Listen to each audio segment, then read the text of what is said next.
Hallelujah, praise the Lord. आप सबको जय मसीह की। प्रभु ने आज हमें और आप सबको ये अवसर दिया है कि आज हम फिर परमेश्वर के वचन से कुछ चीज़ें सीखें। आइए हम लोग पहले दुआ में जाएंगे। प्रेमी पवित्र पिता, हम यीशु मसीह के नाम से आपके चरणों में आते हैं। प्रभु, हमारे भाई बहन जो अभी घरों में हैं और जो प्रभु जी हम लोग तेरे वचन को सीख रहे हैं, परमेश्वर पिता, हम आपसे ये विनती करते हैं कि हम सबकी समझ को खोलें और हर एक सुनने वाले को प्रभु आप आशीष दें। पिता, हम सब के बीच में आपकी उपस्थिति रहे। प्रभु, आप तो हर जगह हैं प्रभु, भले ही हम एक जगह जमा नहीं हैं, अपने अपने भिन्न भिन्न स्थानों में हैं, अलग अलग जगहों पे, अलग अपने अपने घरों में हैं, फिर भी प्रभु आपकी उपस्थिति हम सब के बीच में है और प्रभु हम आपसे आशीष पाएंगे। इस बात के लिए हम आपको धन्यवाद देते हैं। ये प्रार्थना हम प्रभु यीशु मसीह के नाम से करते हैं, आमीन। आइए प्रियो, आज जो है हम फिर से परमेश्वर के वचन को सीखेंगे और पिछले 2-3 संडे से मैं इस बात को बता रहा हूँ कि हमारे पापों से हमें छुटकारा कैसे मिल सकता है। और इसके लिए मैंने सबसे पहले लिया था कि मृत्यु क्या है, हम क्यों मर जाते हैं, इस विषय में मैंने चर्चा की। और मृत्यु जो है, आपको अगर आप स्मरण करेंगे तो मैंने बताया कि इंसान जो है, इंसान के जीवन में 3 बार मृत्यु आती है और मृत्यु क्या है इसके विषय में मैंने बताया। और उसके बाद हमने सीखा कि हम परमेश्वर से अलग क्यों हैं और उसका कारण है पाप। पाप से इंसान दूर है और पाप की वजह से इंसान और परमेश्वर के बीच में एक दीवार है, जो पाप रूपी दीवार है, उसको गिरा देने के लिए प्रभु यीशु मसीह आए। और आज हम सीखेंगे कि प्रभु यीशु मसीह के द्वारा हम बाइबल में परमेश्वर का चित्र देख पाते हैं, परमेश्वर का रूप देख पाते हैं, परमेश्वर का स्वभाव देख पाते हैं, परमेश्वर का प्रेम देख पाते हैं, परमेश्वर की दया देख पाते हैं, परमेश्वर की महानता देख पाते हैं। आज मैंने अध्ययन के लिए लिया है लूका रचित सुसमाचार, उसका 15 अध्याय 1 से 7 तक मैं पढ़ूंगा आप लोगों के लिए। आप पहले इसको सुने और उसके बाद में हम इस पर चर्चा करेंगे। सब चुंगी लेने वाले और पापी उसके पास आया करते थे। प्रभु यीशु मसीह के पास सब चुंगी लेने वाले यानी कर वसूल करने वाले, गलत तरीके से पैसा वसूल करने वाले, और पापी लोग यानी जिनको समाज के लोग इन्हें पापी कहते हैं, छोटा कहते हैं, नीच कहते हैं, ऐसे लोग जो हैं यीशु मसीह के पास आया करते थे ताकि उससे सुने, और वो यीशु मसीह से सुनते थे। और फरीसी और शास्त्री कुड़कुड़ाकर कहने लगे कि यह तो पापियों से मिलता है और उनके साथ खाता पीता है। प्रभु यीशु मसीह यहूदी वंश में से थे और यहूदी वंश के जो लोग थे कभी किसी छोटे व्यक्ति के पास, अछूत व्यक्ति के पास नहीं जाते थे और वो लोग अपने आप को उच्च कोटि का मानते थे। और इसलिए जो है यहाँ पर वो शास्त्री और फरीसी लोग जो हैं कहते हैं कि ये हमारी कौम का होकर के, हमारी जात में से होकर के ये छोटे लोगों के बीच में जाता है, पापियों के बीच में जाता है और अत्याचारियों के बीच में जाता है। और आगे लिखा है, और तब उसने उनसे यह दृष्टांत कहा। तब प्रभु यीशु मसीह उनसे यह दृष्टांत करके बताने लगे, तुम में से कौन है जिसकी 100 भेड़ें हों और उनमें से एक खो जाए तो 99 को जंगल में छोड़कर उस खोई हुई को जब तक मिल न जाए खोजता न रहे, और जब मिल जाती है तब वह बड़े आनंद से उसे कंधे पर ऊपर उठा लेता है और घर में आकर मित्रों और पड़ोसियों को इकट्ठा करके कहता है, मेरे साथ आनंद करो क्योंकि मेरी खोई हुई भेड़ मिल गई है। मैं तुमसे कहता हूँ कि इस रीत से एक मन फिराने वाले पापी के विषय में भी स्वर्ग में इतना ही आनंद होगा जितना कि 99 ऐसे धर्मियों के विषय नहीं होता जिन्हें मन फिराने की आवश्यकता नहीं। हालेलुया।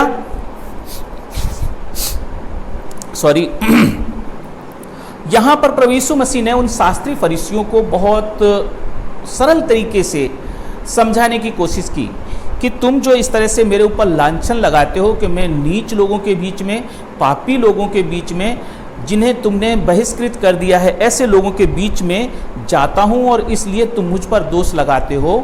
सुनो एक सच्चाई, जो परमेश्वर पिता है वो सबसे प्यार करता है और जितने संसार के लोग हैं उन सबको वो चाहता है कि वो मन फिराएं, बुराई से निकलें और पाप से छुटकारा पाएं, उद्धार पाएं और वो हर कोई स्वर्ग में जाए। यीशु मसीह इस दृष्टांत के द्वारा बताते हैं कि किसी व्यक्ति की 100 भेड़ें थी, उनमें से एक खो जाती है तो वो 99 को सुरक्षित स्थानों पर छोड़ देते हैं और छोड़ देता है वो चरवाहा, और वो खोई हुई भेड़ के पास जाता है, ढूंढता है उसको और उसको खोज लेता है। तो बड़े आनंद से, खुशी के मारे वो झूम उठता है कि मेरी भेड़ जो थी खो गई थी, मेरी भेड़ मुझे मिल गई। और उसे कंधों पर उठा करके वो वापस आता है अपने घर और अपने पड़ोस के लोगों से कहता है कि मेरे साथ आनंद करो, मेरी आज एक भेड़ खो गई थी लेकिन मैंने ढूंढ लिया उसको, मैं उसके पीछे चला गया और मैं उसको ढूंढता रहा और मेरी भेड़ ने मुझे आवाज़ दी। जब मैंने आवाज़ दी तो वो भी उधर से चिल्लाने लगी, वो झाड़ी में फंसी हुई थी और मैंने जो है उसको जा कर के निकाल लिया, नहीं तो उसे भेड़िया खा जाता। और इस तरह से वो चरवाहा जो है अपने लोगों के बीच में आनंद करता है। इसी प्रकार से इस संसार में जो शैतान रूपी भेड़िया है, जिसने शैतान ने इंसान के मन को छल करके उसके अंदर बुरी आदतें, बुरे गंदे काम डाल दिए और बुरी कामों में फंसा दिया, ऐसे लोगों को शैतान ने जो फंसा रखा है, ऐसे लोगों को मैं ढूंढने आया हूँ, उन्हें बचाने आया हूँ।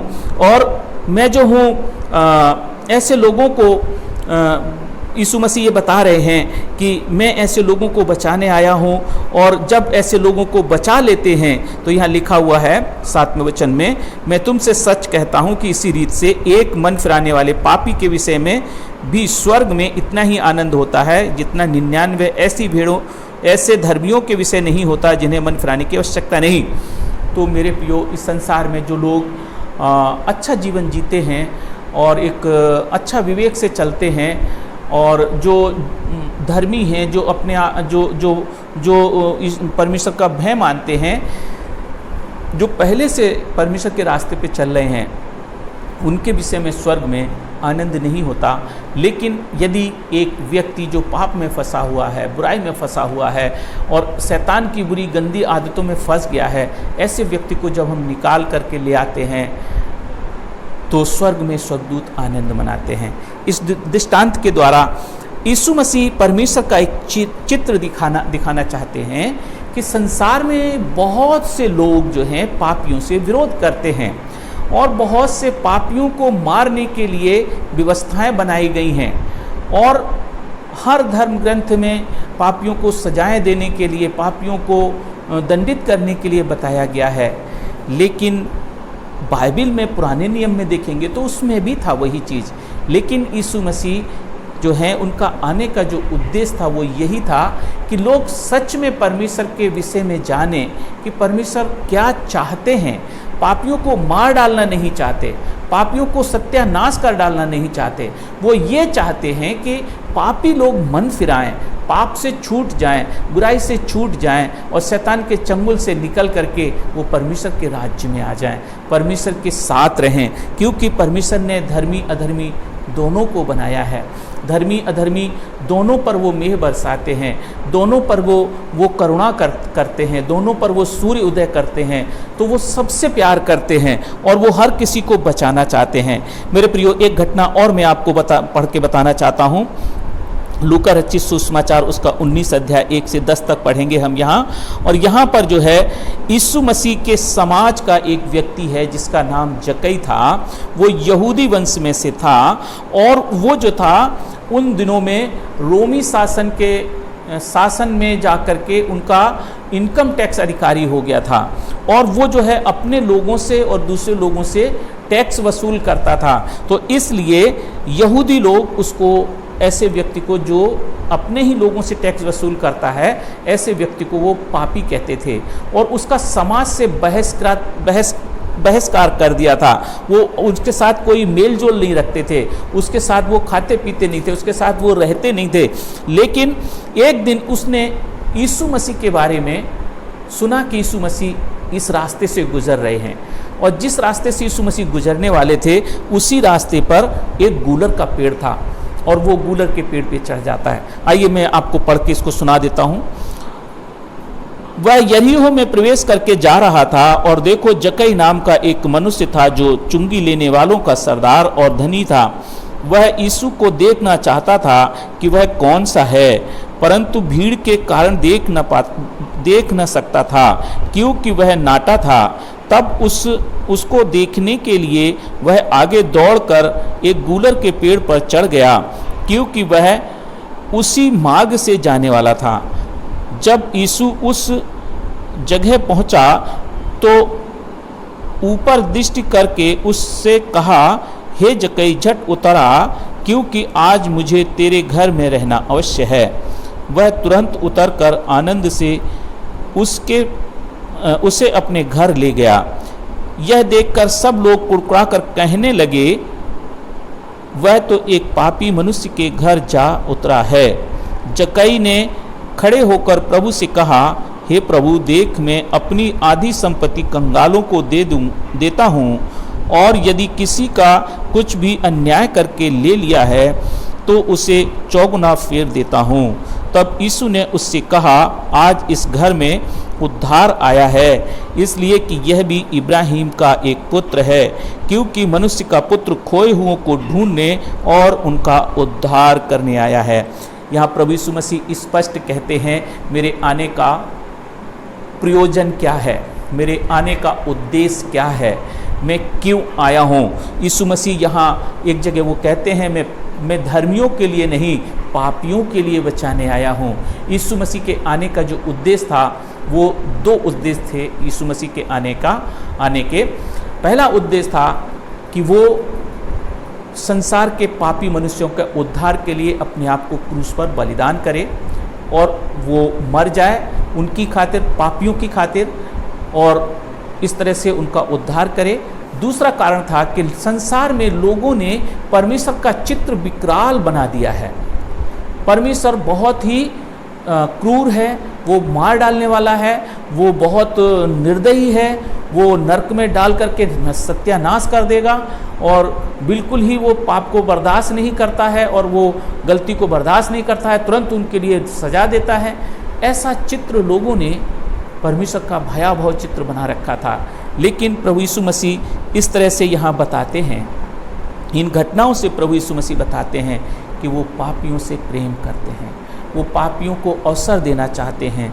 जो संसार में बुराई में लोग फंस गए हैं, जो परमेश्वर अपने सृष्टिकर्ता को छोड़ करके संसार की बुरी लालसाओं में, संसारिकता में फंस गए हैं, सृष्टि उपासना में लग गए हैं, परमेश्वर को छोड़ दिया है, परमेश्वर को भूल गए हैं, और अपने निजी स्वार्थ के लिए पिशाचों के लिए बलिदान चढ़ाते हैं, पिशाचों के आगे जो है दंडवत करते हैं। ऐसे इन तमाम लोगों के लिए परमेश्वर अवसर देते हैं।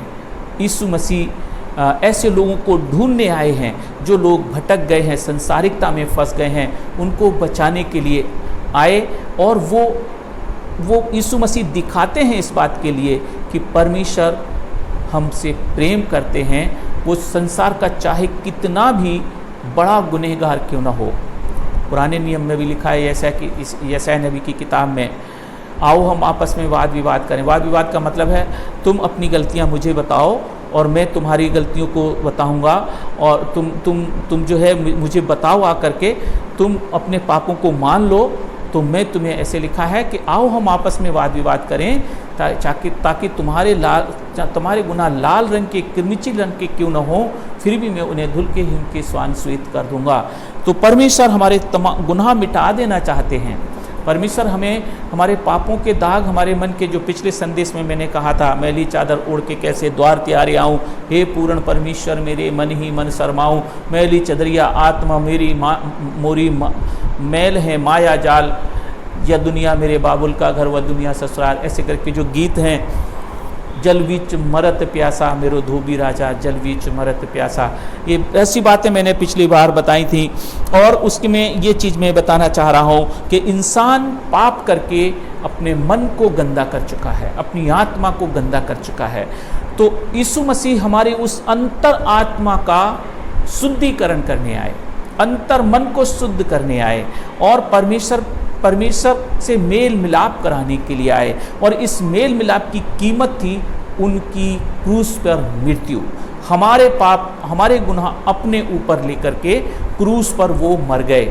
मैं आपको एक व्यक्ति की कहानी बताता हूँ, कहानी नहीं सच्ची घटना है, मैंने सुना है।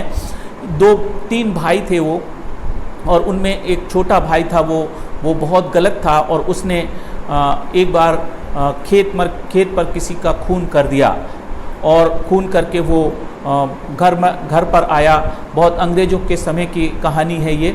और वो घर पर आया और उस अपने भाई को उसने बताया, वो छुरा लिए हुए था, खून से सना हुआ, उसके कपड़े भी खून से सने हुए थे, और उसने बताया कि मैंने गुस्से में भाई किसी का खून कर दिया। बड़े भाई को समझ में आ गया कि अब इसका क्या हश्र होने वाला है, इसलिए कहा जल्दी से अपने कपड़े उतार दे। और उसके कपड़े उतार करके उसने खुद पहन लिए, वो छुरा ले लिया। इतने में पुलिस आ गई और उसे पकड़ कर ले गई, और भाई को जो सज़ा मिलनी चाहिए थी वो अपने ऊपर उसने ले ली। तो इसी प्रकार से, ठीक इसी प्रकार से उनको फांसी हो गई, वो व्यक्ति मर गए। और इसी प्रकार से यीशु मसीह ने क्या किया, हमारे पाप अपने ऊपर ओढ़ लिए, हमारी जगह, हमारे गुनाहों की जगह उन्होंने क्रूस के ऊपर अपनी जान दी। और वो क्योंकि सनातन परमेश्वर हैं, वो सनातन आत्मा के द्वारा पैदा हुए, इसलिए मृतकों में से जीवित हो गए और आज भी दिन जीवित हैं। और वो जो हैं संसार का अंत होने से पहले फिर बादलों पर आएंगे अपने लोगों को लेने के लिए। तो मेरे प्रियो, मैं आपको एक घटना और बता करके कि इस परमेश्वर कितना प्यार करते हैं हमसे। वो संसार में जैसे लोग सोचते हैं कि पापी और छोटे अछूत, उनसे दूर रहो, उनको मत छुओ, उनसे भागो, ऐसा परमेश्वर नहीं चाहता। परमेश्वर चाहता है कि हर कोई मन फिराए। और परमेश्वर यहाँ पर इस चीज़ को दिखाने के लिए प्रभु यीशु मसीह एक घटना और मैं पढ़ के बता रहा हूँ। मत्ती रचित सुसमाचार 8 अध्याय उसके 2 और 3 वचन को मैं पढ़ रहा हूँ। और देखो, एक कोढ़ी ने पास आकर उसे प्रणाम किया और कहा कि हे प्रभु, यदि तू चाहे तो मुझे शुद्ध कर सकता है। यीशु ने हाथ बढ़ाकर उसे छुआ और कहा, मैं चाहता हूँ, तू शुद्ध हो जा। और वह तुरंत कोढ़ से शुद्ध हो गया। मेरे प्रियो, मैं आपको एक चीज़ बताना चाहता हूँ। उन दिनों में ऐसा था, कोढ़ियों को कोई छूता नहीं था।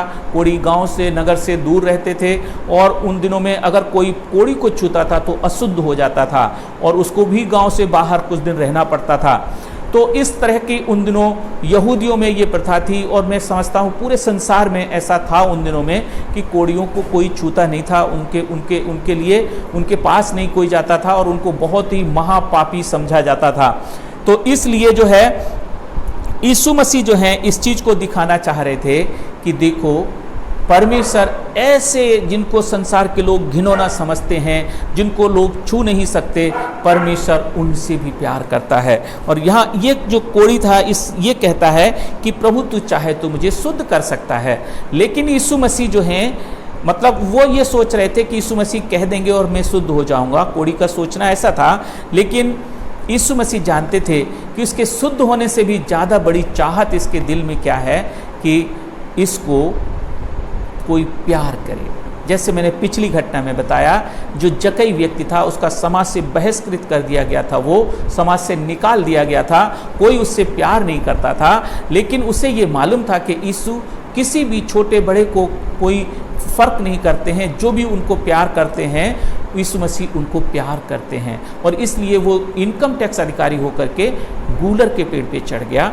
और इसी तरह से उसने जो है, जब यीशु मसीह जब वहाँ आए तो उसके दिल को देखा कि ये मुझसे कितना प्यार करता है। इतना बड़ा अधिकारी होने के बाद भी बालक के समान गूलर के पेड़ पे चढ़ गया है मुझे देखने के लिए। इसलिए यीशु मसीह ने वहाँ लिखा हुआ है कि जक्कई झट नीचे उतर आ, मुझे तेरे घर में आज रहना अवश्य है। और वो उसके मन को खुश करने के लिए कि कोई तुझसे बात नहीं करता, कोई तेरे पास नहीं आता, कोई तेरी परवाह नहीं करता, लेकिन मैं तेरी परवाह करता हूँ, मैं तुझसे प्यार करता हूँ, आज मैं तेरे घर में जाकर अतिथि के समान रहूँगा। तो यीशु मसीह उसके दिल को हर्षित करना चाहते थे, लेकिन वो जब घर में गए तो वो इंसान टूट गया और उसने जो है अपने पापों का अंगीकार किया और उसने कहा, प्रभु जो भी कुछ मैंने अन्याय करके ले लिया है वो सब मैं वापस कर दूंगा और मैं 4 गुना वापस कर दूंगा और अपनी आधी संपत्ति कंगालों को दान कर दूंगा।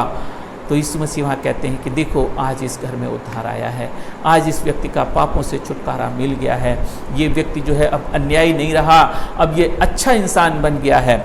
सो मेरे प्रियो, यीशु मसीह ये चीज़ दिखाना चाहते हैं। और यहाँ पर भी उस कोढ़ी को कोढ़ से ज़्यादा तकलीफ़ इस बात से थी कि उसके अपने छूट गए थे, अपने दूर हो गए थे, कोई उसे छूने वाला नहीं था, कोई उससे प्यार करने वाला नहीं था। लेकिन यीशु मसीह तरस खाकर उसे छूते हैं और जैसे ही छूते हैं वैसे ही वो शुद्ध हो जाता है। तो मेरे प्रियो, मैं आपको बताना चाहता हूँ इस बात के लिए कि परमेश्वर आपसे और हमसे प्यार करते हैं। मेरे आपके साथ हो सकता है कोढ़ या ऐसी बीमारी ना हो सकता है हम लोग इतना अत्याचारी ना हो, लेकिन हमारे जीवन में जो भी पाप है, जो भी बुराई है, जो दुनिया के लोग हमसे नफ़रत कर सकते हैं, दुनिया के लोग हमें सज़ा दे सकते हैं, दुनिया के लोग हमसे दूर जा सकते हैं, लेकिन मैं आपको आज ये खुशखबरी बताना चाहता हूँ, परमेश्वर आपसे प्यार करते हैं और परमेश्वर आपके जीवन को शांति और आनंद से भर देना चाहते हैं। और मैं इसके लिए जो मैंने बताया कि यीशु मसीह अपना परमेश्वर का चित्र लोगों की दृष्टि में गलत था, वो चित्र को सही तरीके से समझाने के लिए आए। अब मैं एक अंतिम वचन पढ़ के आपके लिए समाप्त करूंगा। यह लिखा है कुलुस्सियों की पत्री उसका पहला अध्याय 15 से 21 तक मैं पढ़ रहा हूँ। वह तो अदृश्य परमेश्वर का प्रतिरूप और सारी सृष्टि में पहलौठा है। तो यहाँ पहले वचन में लिखा है यीशु मसीह परमेश्वर का प्रतिरूप है, कॉपी है। प्रतिरूप मतलब प्रतिलिपि कहते हैं, टू कॉपी कहते हैं। तो यीशु मसीह परमेश्वर का टू कॉपी के रूप में, मतलब परमेश्वर का चरित्र क्या है, परमेश्वर कैसे सोचता है, परमेश्वर कैसा दिखता है। यीशु मसीह का हृदय दया से भरा हुआ है, यीशु मसीह का हृदय प्रेम से भरा हुआ है। वो उनको क्षमा करते हैं जो उनको क्रूस के ऊपर मार रहे थे। तो परमेश्वर क्षमा से भरा हुआ है, दया से भरा हुआ है। यीशु मसीह उनको माफ़ करते हैं जो उनको क्रूस पर उनकी जान ले रहे थे। उन्होंने कहा, हे पिता इन्हें क्षमा कर, ये नहीं जानते कि क्या कर रहे हैं। तो यीशु मसीह उनकी परवाह करते हैं जो उनकी जान ले रहे थे। तो मेरे प्रियो, इस तरह से यीशु मसीह ने परमेश्वर का चित्र दिखाने की कोशिश की कि परमेश्वर प्रेमी है, परमेश्वर दयालु है, परमेश्वर सर्वशक्तिमान है।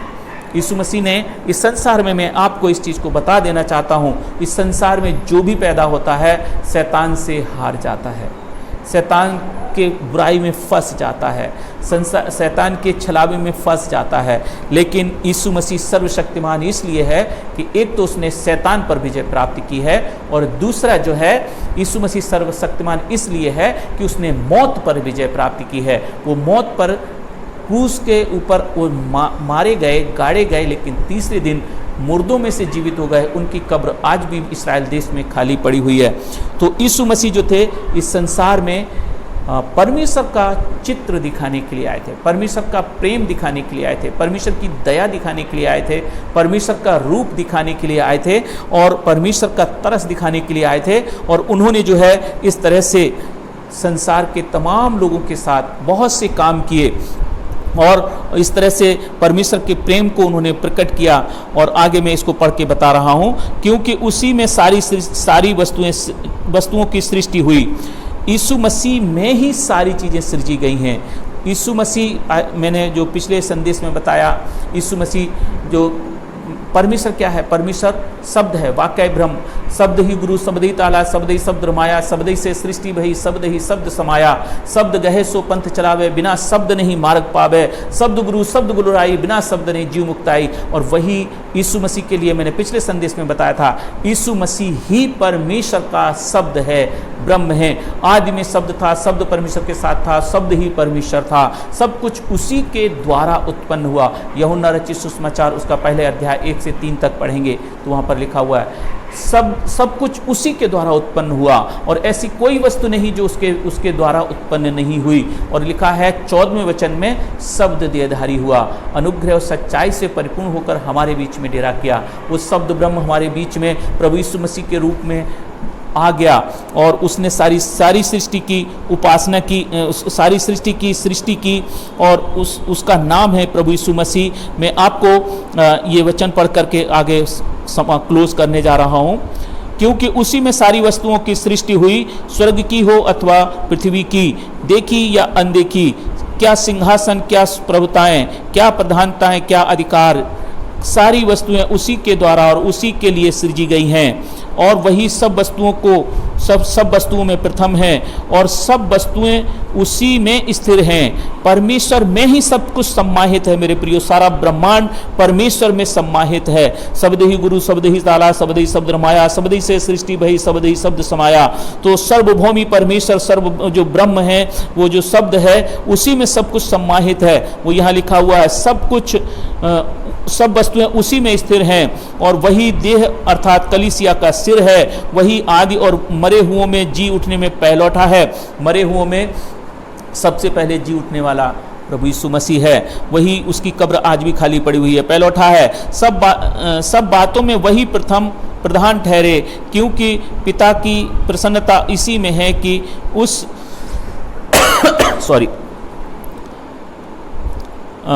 इसी में है कि उसमें सारी परिपूर्णता वास करे और उसके क्रूस पर बहे हुए लहू के द्वारा मेल मिलाप करके सब वस्तुओं का उसी के द्वारा से अपने साथ मेल कर लिया, चाहे पृथ्वी पर की ही हो चाहे स्वर्ग की। और उसने अब उसकी शारीरिक देह में मृत्यु के द्वारा तुम्हारा भी मेल कर लिया, जो पहले निकाले हुए थे और बुरे कामों के कारण मन से बैरी थे। मेरे प्रियो, परमेश्वर ये सच है, पाप से घृणा करता है। जहाँ पाप है वहाँ पर परमेश्वर नहीं है। यीशु मसीह ने जब संसार के पापियों का पाप अपने ऊपर ओढ़ा तो यीशु मसीह, वहाँ पर लिखा हुआ है, हे मेरे परमेश्वर तूने मुझे क्यों छोड़ दिया। तो वहाँ पर यीशु मसीह ने जब पाप ओढ़ा तो जो स्वर्ग में सर्वशक्तिमान परमेश्वर, यीशु मसीह देह में एक शब्द के रूप में, शब्द थे जो परमेश्वर का शब्द है, वो देह धारण तो किए थे, लेकिन जो पूरे महिमा में जो है यीशु मसीह देह में, मतलब महिमा में पूरी तरह से नहीं आए थे। तो उन्होंने वो मनुष्य रूप में जब थे वो, तो उन्होंने संसार का पाप अपने ऊपर ओढ़ लिया। और जब ऐसा किया तो परमेश्वर जो है, परमेश्वर का और उनका संबंध थोड़े समय के लिए टूट गया। और इसीलिए यीशु मसीह कह उठे, हे मेरे परमेश्वर तूने मुझे क्यों छोड़ दिया। तो मेरे प्रियो, परमेश्वर जो है पाप से घृणा करता है लेकिन पापियों से प्यार करता है। और इसलिए उन्होंने अपने शब्द को देहधारी करके इस संसार में यीशु मसीह के रूप में मेरे और आपके पापों के लिए, प्रायश्चित के लिए इंतज़ाम किया है। बाइबल में लिखा है, रोमियो की पत्री 3 अध्याय के 25वें वचन में, उसे परमेश्वर ने उसके लहू के कारण एक ऐसा प्रायश्चित ठहराया जो विश्वास करने से कार्यकारी होता है। जो कोई यीशु मसीह के उस बलिदान पर विश्वास करते हैं, यीशु मसीह के पवित्र खून पर विश्वास करते हैं कि उन्होंने मेरे पापों के लिए अपना पवित्र खून बहा दिया, वे लोग पापों से छूट जाते हैं और वो लोग का परमेश्वर से मेल मिलाप हो जाता है। और फिर वो यदि हमारी ज़िंदगी में एक दिन मौत जरूर आनी है, हमारा आत्मा महिमा में परिवर्तित होकर परमेश्वर के साथ रहेगा, हमारा जीवन बदल जाएगा, हम स्वर्ग जाएंगे और इस तरह से हमारे पापों से हमें मुक्ति मिलेगी, हमें मोक्ष मिलेगा और बुराइयों से हम छूट जाएंगे। मेरे प्रियो, आइए हम दुआ करेंगे। पिता, हम तेरा धन्यवाद करते हैं कि आज प्रभु हमने तेरे वचन से इन तमाम बातों को सीखा है कि तू प्रेम से भरा हुआ परमेश्वर है, दया से भरा हुआ परमेश्वर है। पापियों के लिए बलिदान होकर के ओ प्रभु तू मृतकों में से एक बार फिर से जीवित हो गया है और आज भी जीवित है। पिता, हमने ये सारी बातें सीखी हैं, जो जो लोग इन वचनों को सुन रहे हैं और सुनेंगे प्रभु, उन सब पर तू दया कर, आशीष दे, उनके मन की आंखें ज्योतिर्मय कर, ताकि प्रभु तेरे इस तेजों में सुसमाचार पे उनका मन लग सके और उनका आत्मा उद्धार पा सके। प्रभु हम तेरे हाथों में सौंप देते हैं, हर एक को आशीष दीजिए। ये प्रार्थना हम प्रभु यीशु मसीह के नाम से करते हैं। अब हमारे परमेश्वर पिता का प्रेम, प्रभु यीशु मसीह का अनुग्रह, पवित्र आत्मा की मधुर और मीठी सहभागिता हम सबके साथ आज और ज्ञान युग तक, जब तक प्रभु यीशु मसीह बादलों पर न आए, हमेशा हमेशा होती रहे। आमीन। मेरे प्रियो, आप सबको जय मसीह की, और ऐसे ही प्रभु के बारे में और जानते रहिए और प्रभु आपको आशीष दें। जय मसीह।